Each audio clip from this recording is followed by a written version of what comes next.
সর্বশেষ যে লোকটা জান্নাতে যাবে তাকে আল্লাহ তাআলা জাহান্নামের আগুনে পোড়াতে পোড়াতে ছাই বানিয়ে ফেলবে।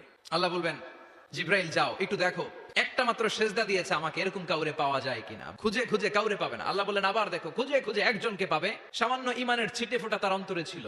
আল্লাহ বলবেন যেহেতু ছিটে ফোঁটা আছে, অনেক মায়ের খাইছে, ওকে বের করে জাহান্নাম থেকে বের করে একটা নির্ধারিত দূরত্বে রেখে দাও, রেখে দেওয়া হবে। কিন্তু জাহান্নামের আগুনের লেলিহান শিখাতে তার গা ঝলসে যাবে। সে আল্লাহর ডেকে বলবে, মাবুদ তোমার কাছে আমি কিছু চাই না, জাহান্নাম থেকে তুমি আমাকে বের করেছো, জীবন নদীর পানি তুমি আমার গায়ের মধ্যে ঢেলে দিয়েছো, আমি আবার সজীবতা ফিরে পেয়েছি, আমি তোমার কাছে জান্নাত চাই না, শুধু নিরাপদ একটা দূরত্বে আমাকে রেখে আসো যাতে জাহান্নামের আগুন আমারে কষ্ট দিতে না পারে।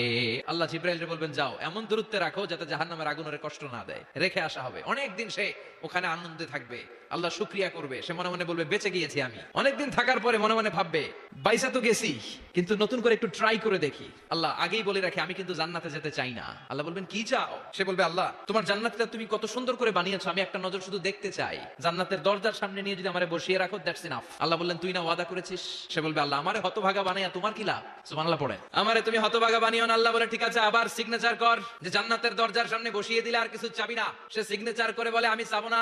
আল্লাহ বললেন জিব্রাইল বেচারারে ধরে জান্নাতের গেটের সামনে বসায় দে, এবার জান্নাতের গেটের সামনে বসে বসে জান্নাতের সৌন্দর্য দেখা শুরু করবে। সুবহানাল্লাহ। ওই হতভাগা লোকটা বলবে আল্লাহ এত সুন্দর জান্নাত তুমি বানালাম, চোখ দিয়ে সৌন্দর্য দেখি, কান দিয়ে আওয়াজগুলো শুনি, হুর আর গেলমান হেঁটে বেড়ায়, এত সুন্দর জান্নাত চোখ দিয়ে দেখি ঢুকতে পারি না, আমারে কষ্ট দিয়ে তোমার কি লাভ?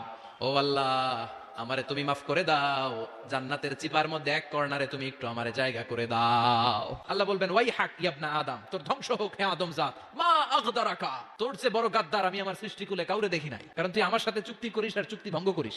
আল্লাহর রহমতের দরিয়ায় তখন জোশ খেলে যাবে, ওর আকুতি মিনতি চাহনি আল্লাহর রহমতের দরিয়ার মধ্যে জোশ লাগিয়ে দিবে, আল্লাহর দয়া হয়ে যাবে, মায়া হয়ে যাবে। আল্লাহ বলবেন ঠিক আছে জান্নাতে যা।